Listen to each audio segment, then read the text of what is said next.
Okay. I'm going to play some more draft. Despite my levels of, what's the word?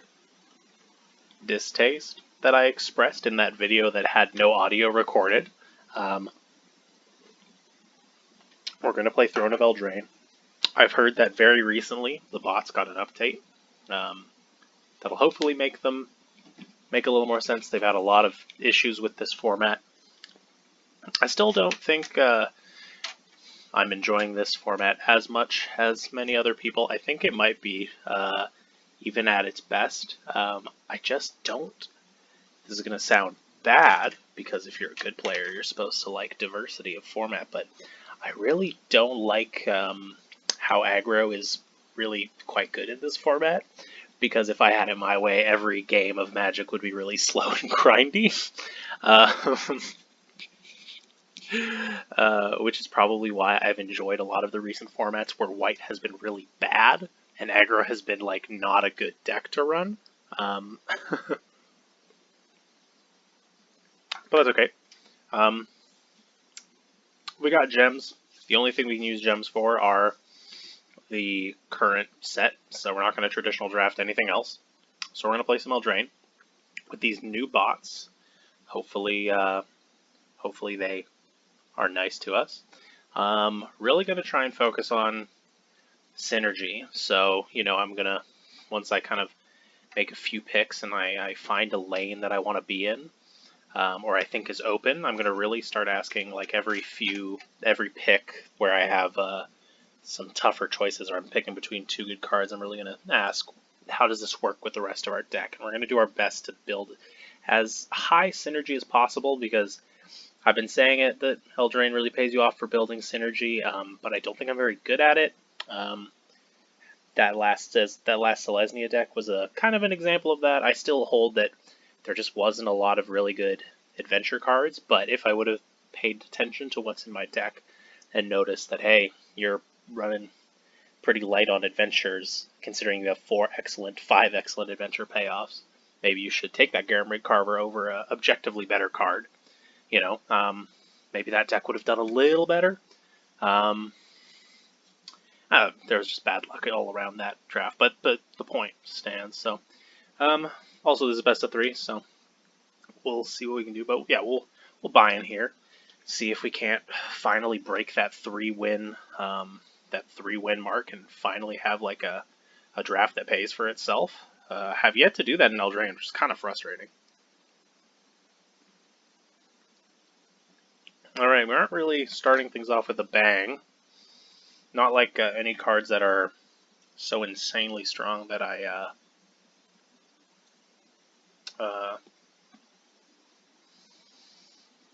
like just snap it up, unfortunately. Vapor Elder is pretty sweet.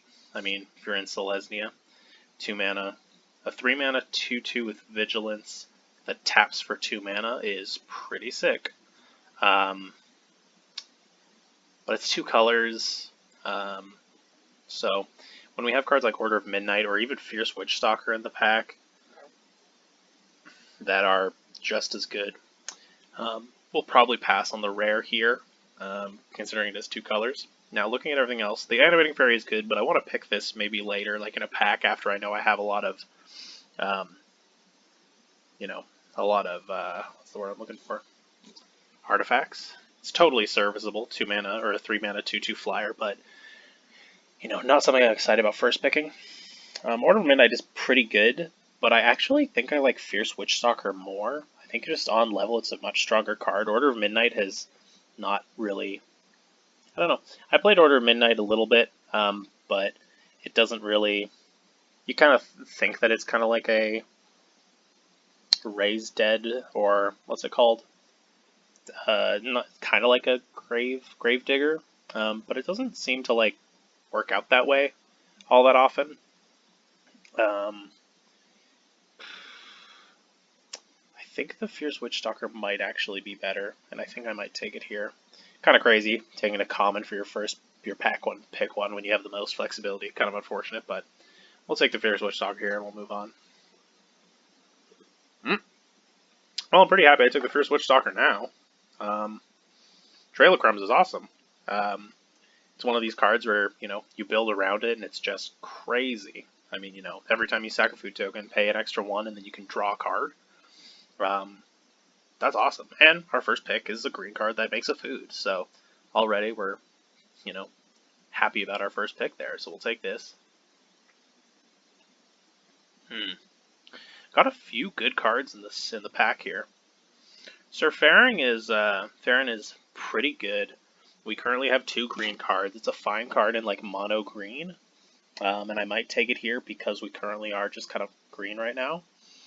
Other good cards are, we got Trapped in the Tower, which is pretty good. We got Reasel, which is pretty good. Rimrock Knight's great. Well, pretty good. Rosethorn Acolyte's fine. I think I'm going to take the Sir Farron. I don't know if Trail of Crumbs isn't really an aggressive card, granted. But we do have, Fierce Witchstalker is a fine, like, mid-range aggressive card. So I'm happy to take Sir Farron here and see maybe green is the thing we can do. Going with green. So there's a lot. So we're looking at red. Sorry, I just said going with green, but there's a lot of red in this pack. A Scorching Dragonfire and an Ember Shieldbreaker this late is actually pretty big. So that's something to look out for. Deathless Knight, I think, is actually okay in like a mono green aggro deck. So I might take the Deathless Knight here because if we could kind of keep with the mono green, that might be something. But I'm also pretty keenly aware that like maybe we want to play like Gruul aggro deck, in which case these cards are good. So the fact that we're seeing these is kind of a signal. But I think I'll take the Deathless Knight here and just see how that goes. See, we don't have a lot of powerful red here. Merchant of the Veil is quite good. Got a Rosethorn Halberd, which I'm a fan of, but we also have a Sorcerer's Broom. And again, like I said, we have kind of like a little bit of food stuff going on. So I think I might take this because the ceiling on this is pretty high, if you can get there. And the floor is not terrible. A 2-mana 2/1 is perfectly serviceable.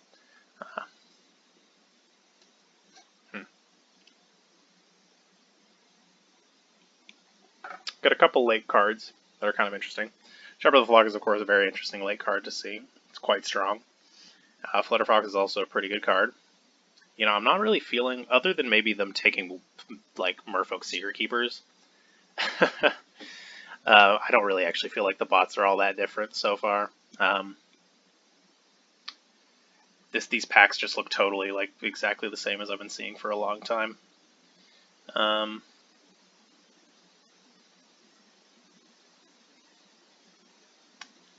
Got a Malevolent Noble, which is pretty good. We have Bloodhaze Wolverine. Shepherd of the Flock is okay. Like, it is objectively the strongest card in the pack, but I haven't seen a ton of black, granted, and I've seen a little bit more red. So if I'm going to pick between the Malevolent Noble and the Bloodhaze Wolverine, I think I'm going to take the Bloodhaze Wolverine for being a not non-human red card. I haven't seen like a ton of red or white, but most of what we have doesn't really synergize with white all that well anyways. So we'll take that and we'll see what we get. Okay. Got Ambush Shieldbreaker, which is quite good. We'll probably take it if we're moving more into a red direction. Storm Raider's totally fine, but I'm not too keen on getting into Simic. Bloodhaze Wolverine's okay. Not as good as Emerald Shieldbreaker. Garenbreak Carver is quite strong, but we don't have adventure payoffs, and I wouldn't take this over Ember Shieldbreaker here because there's so many good artifacts in this set. So we'll take the Ember Shieldbreaker and we'll see. Maybe we're doing Gruul. Wow, this pack. I mean, I get that it's pick 8, but like, damn. We are in, what's it called? Best of 3. So I think Val the Pheasant is just a fine sideboard card. It makes a food, which works with some of the stuff we got going on. Joust isn't all that good. We don't have a lot of knights. We have 1 knight so far. Oh, I guess we have 2 knights, but... I guess we have 3 knights, but Deathless Knight probably isn't getting played. Of course, we can't really play this. We would have to be like 11-6 green to red before I would consider keeping this in the deck. At which point I'd be pretty willing to, because this is the 1 knight. This is one of the knights that doesn't have an attached activated cost that costs hybrid mana. So...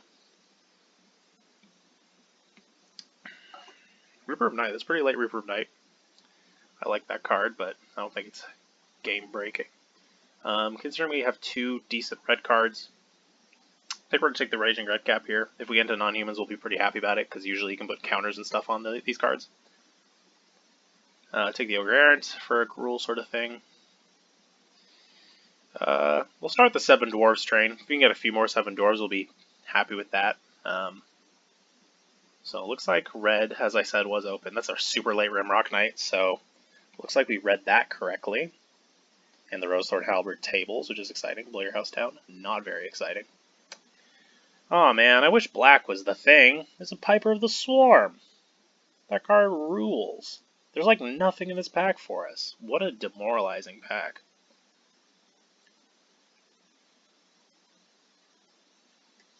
Might just take Piper. I don't think any of these cards. What Weaselback Redcap is fine, but not exciting. I think I'd rather like rare draft for this.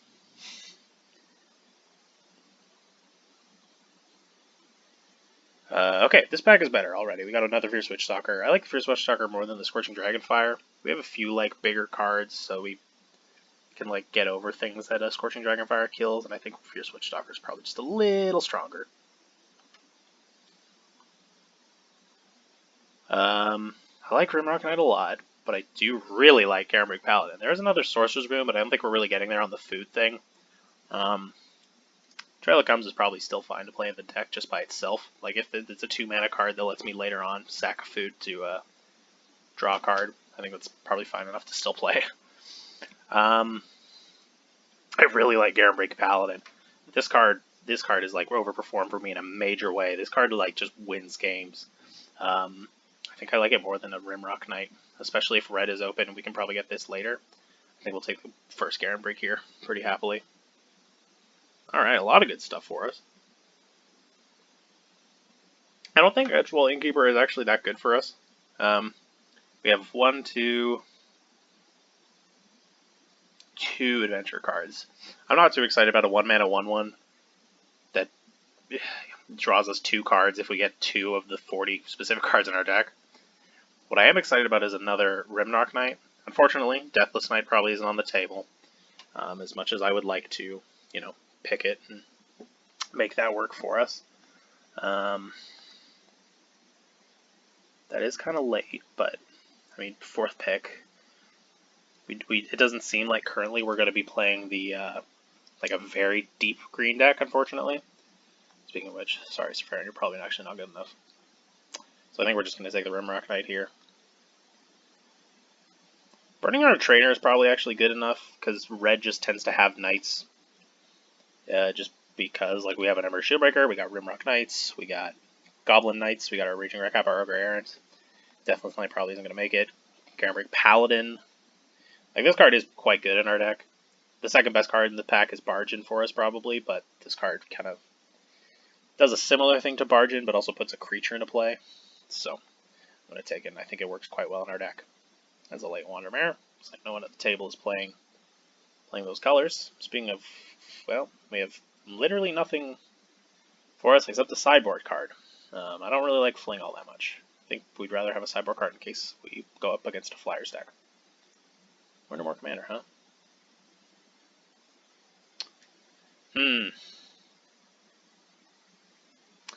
This is tough. I like Garenbrig Carver. I think it's a fine combat trick. And then you get a little body later, which is nice.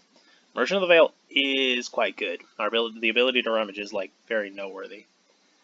Let's check our curve. Got a lot of 2-drops.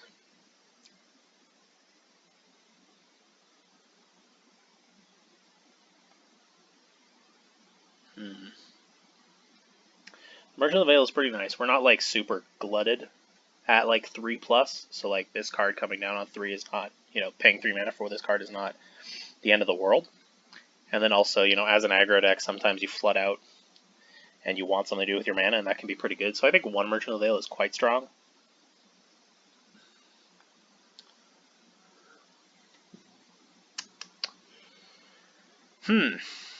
Well, it seems like we're going to be mostly red. We have some green cards, so we'll have a fairly even split because we do have like really strong green cards that come later on the curve. But we don't want to have too many. You know, we don't want to miss out on some early drops because we're playing too much green mana. So I think that the choice between Bloodhaze Wolverine and Merreleaf Rider is actually Bloodhaze Wolverine, even though in our deck You know, we'll rarely draw 2. I don't think we have a single card that draws a card. Nope. Merchant of the Veil, but that's 1 card. But it is the fact that, you know, we want to build our mana base so that this comes down, and this will come down earlier than this will. So we're going to take the 2/2, or the 2/1 that hopefully we can play over the 3/1 that we might miss out on a fair bit. Whizback red cap's totally fine. It's a knight. It's non-human. Kind of does what we're looking for. The Rosethorn Halberd wield, so that's the second one. We love picking up as many of these as we can because they really do a lot of work.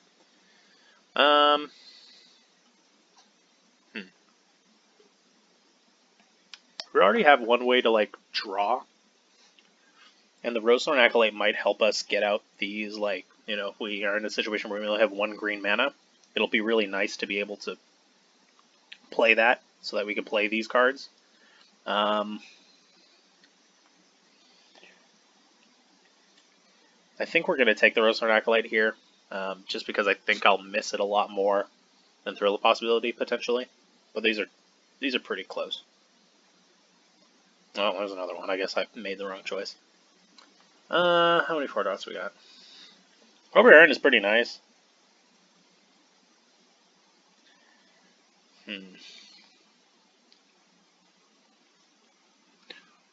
I am looking to be a little bit aggressive. We have 2 Rimrock Knights. I think that Redcap Raiders, or Raging Redcap, is probably just better with our deck. We have 2 Rosethorn Halberds. We got 2 Rimrock Knights.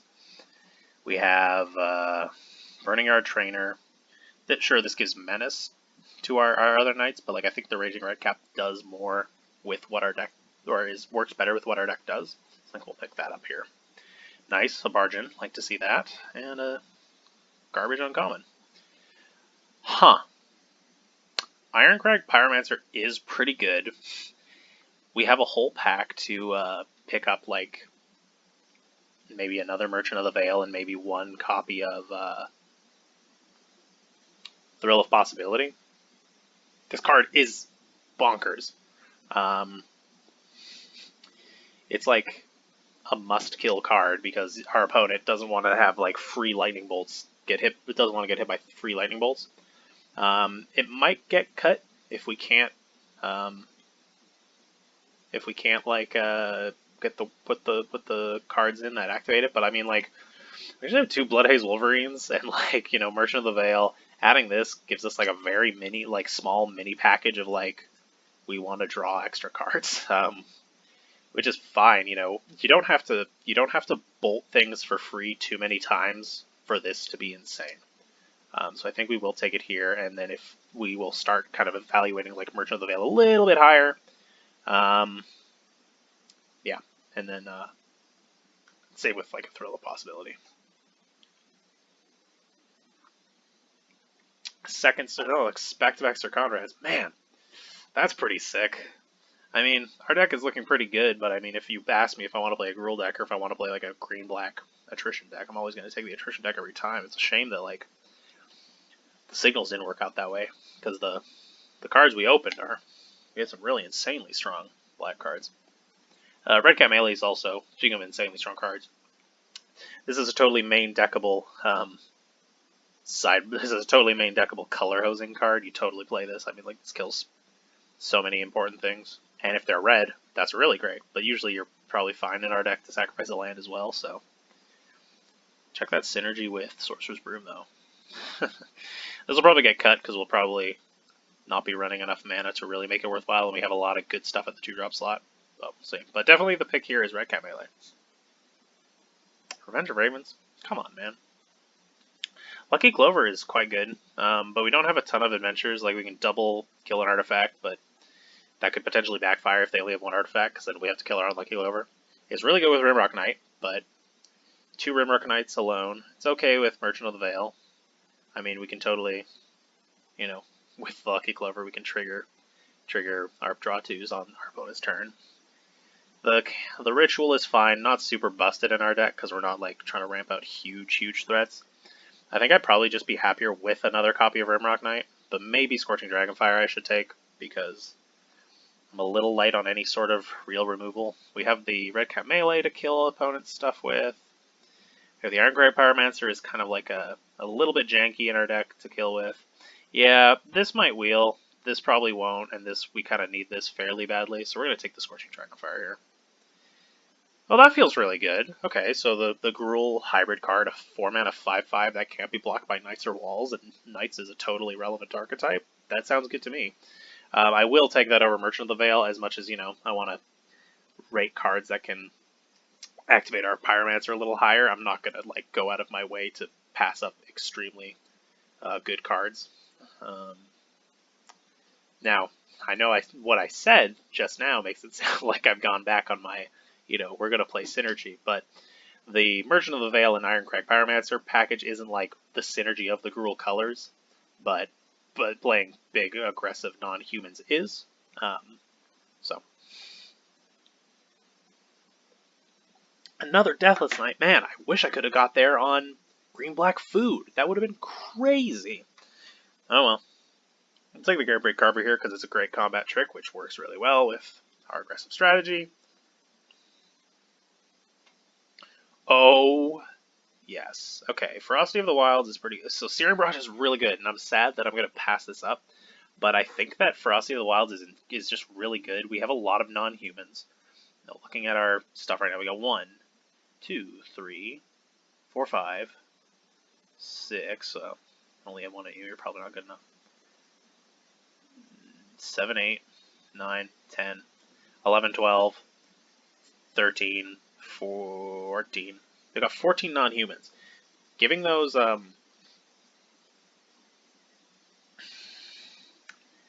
giving all those +1 in Trample is pretty good, actually, and I actually think this is a pretty strong synergy card.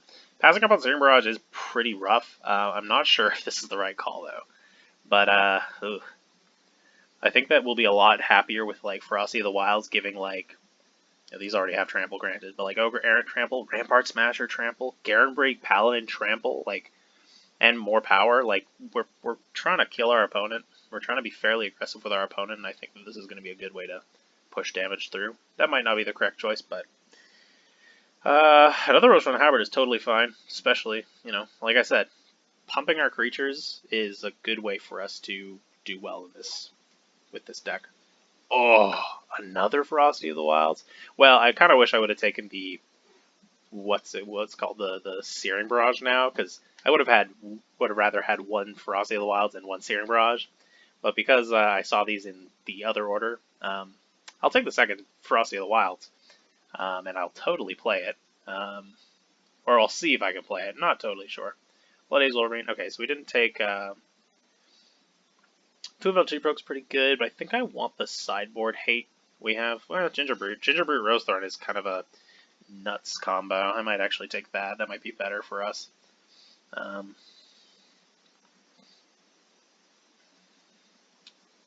think any of these are going to play.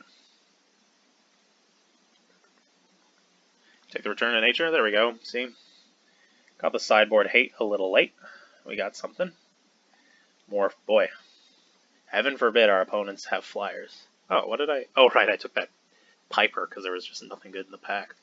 This is exciting. I mean, like I said, I don't like aggro, but of the decks I've played in my lifetime, Gruul aggro is one of the ones I actually really kind of gel with. Okay. This deck is pretty interesting. I think we're going to cut the Trail of Chromes. We're going to cut the Sorcerer's Brew. That package is just not a thing for us anymore. Probably cut the Rosethorn Acolytes. Not aggressive enough.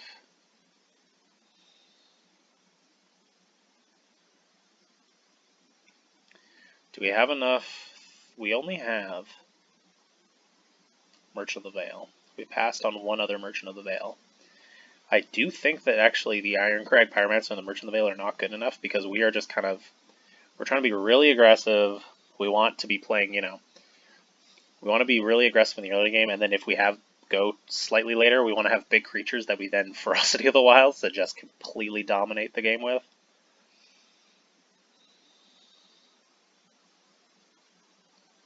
Use a black red cap's okay.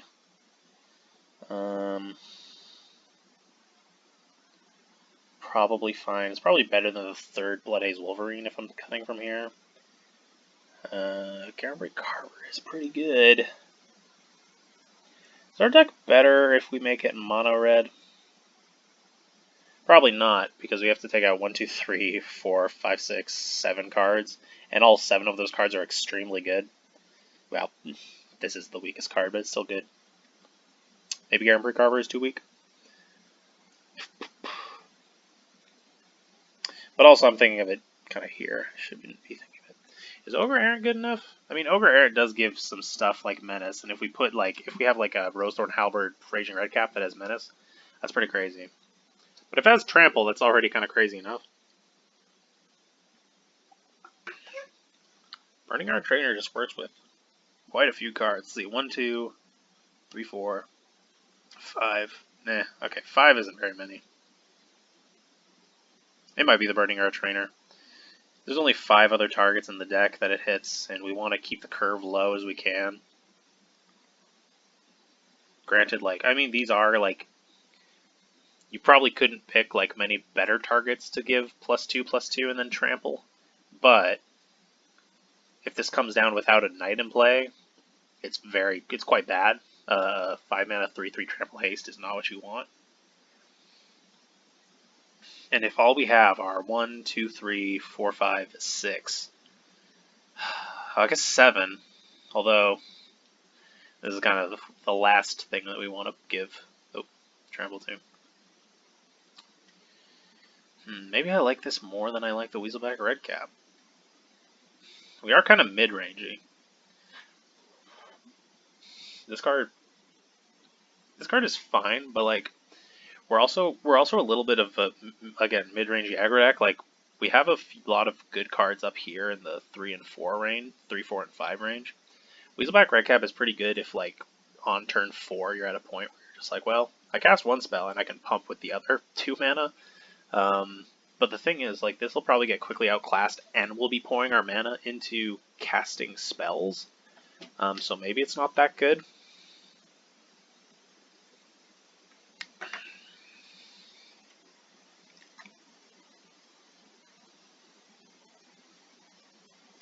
It still might just be strictly better than a Bloodhaze Wolverine, though, because we have 0 ways of triggering it in our deck anymore. And the Wolverine has 0 synergy with our deck. We don't have it. All the synergy that applies to it applies to the Weaselback Redcap, and then we also get the Knight payoffs. Because in a pinch, I mean, if you play this, you turn this into a 3/3. That's not nothing. You haven't done nothing. But I also don't want to cut too many 2-drops either. Ideally, I wouldn't cut any of these. I really do like both Ferocity of the Wilds with how many non-humans we have. So we have, what, 3 humans? And we have 13 creatures, 16 creatures, so 13 non-humans? That's kind of gas. I don't want to... this card I think is actually really good in our deck.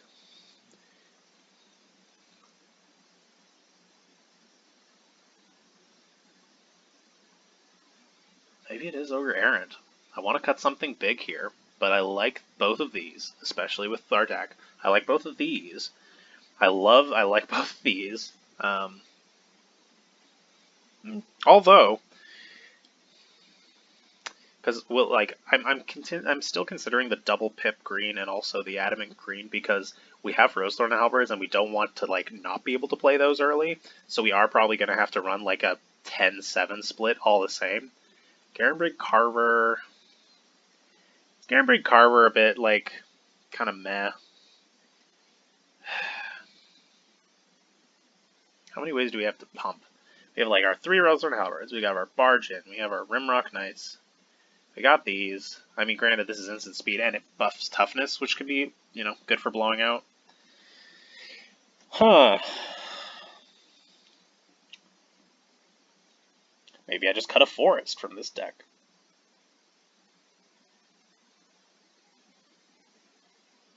I don't think we want to go to 16 lands if we have 4 4-drops, though. And 2 5-drops. Maybe I do. Because, I might have to do some... I might have to, off-screen, use the hypergeometric function calculator to do some quick math. But, playing 16 lands, you can pretty much guarantee you're going to get to land 3 every game. You're not too worried about getting to land 3. The danger for us would be like both getting past that, but also getting double green and triple green at that point on curve. Maybe we cut a mountain for that reason, because like we do need mountains early, but we just need like one mountain early. Well, most are. Well, we obviously want more than one mountain, but like if two of our lands are mountains and two of our lands are green, like we don't care, right? If three of our lands are forests and one of our lands is mountains, like we can get by. No, I'm talking myself out of it. I think that that's kind of a mistake, actually.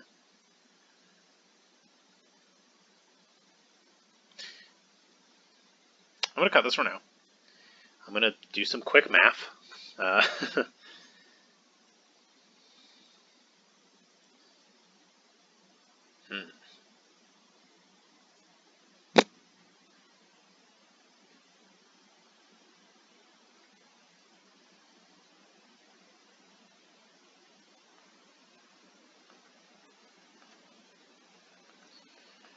Fibblethip. My boy.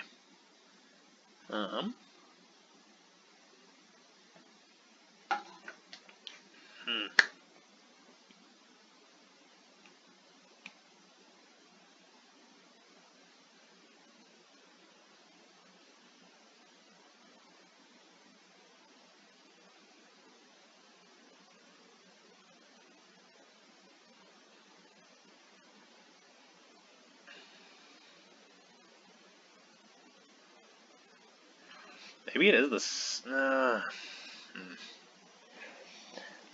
so loath to cut a Witch Stalker because it's such a good card by itself, and we're in a deck that pays us off for non-humans. It feels really wrong to cut a Witch Stalker.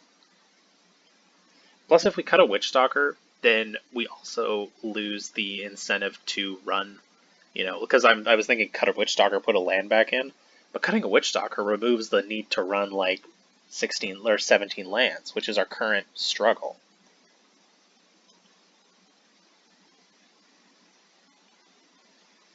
Maybe it is the Garenbrig Carver. Maybe the Garenbrig Carver is just kind of like too medium.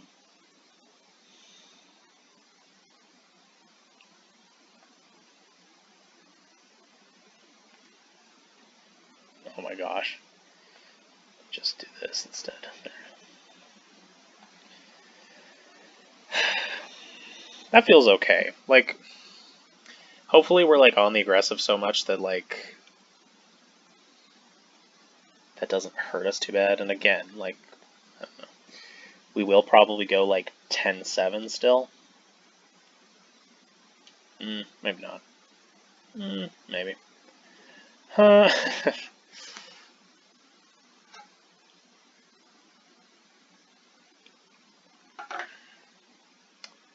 What a choice. Ugh.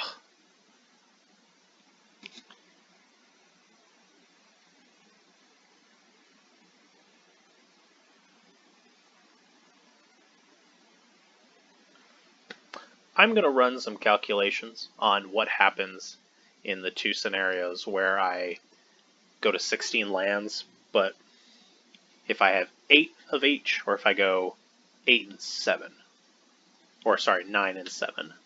And I'm going to run the odds on how often we'll have mana to play Fierce Witch Stalker on curve and Garenbrig Paladin on curve, and then if we run 8 mountains, how often we'll be, only having 1 mountain in 3 land drops sort of thing. And I think that if the numbers are good, if the numbers are like fairly decent for us being able to play Fierce Witch Stalker on like turn 4 or 5, we'll do 9-7. If they're not, we'll try the 8-8, and if with the 8-8 we still usually end up with like 2 mountains in play at least, so we can double spell with our red spells, we might try that. And if neither of those are good, we don't like the odds of either of those, I might cut the Garenbrig Carver just to like, keep things red. try and keep our, because it's impactful, but it's not Rosethorn Halberd, and it isn't our 3 late game green cards that are insanely strong. So, yeah, we'll see how that goes. We'll leave it for now. Do some math really quick, and then we'll go. But the deck looks sweet. I really like this deck. I think this deck could perform really well. I feel like we got a good blend of this is just good card quality and also very high synergy. 2 Ferocity of the Wilds in pack 3 just kind of bumped up the synergy of this deck. With the 3 Rosethorn Halberds. I could only ask for a copy of Grumgully. That's the only other non-human card I could ask for. This seems pretty sweet, and I'm pretty excited to play it. So hopefully it goes well. But yeah, I'm going to do a lot of number crunching to figure out what the optimal play is here, because I'm really, really curious. All right, see ya.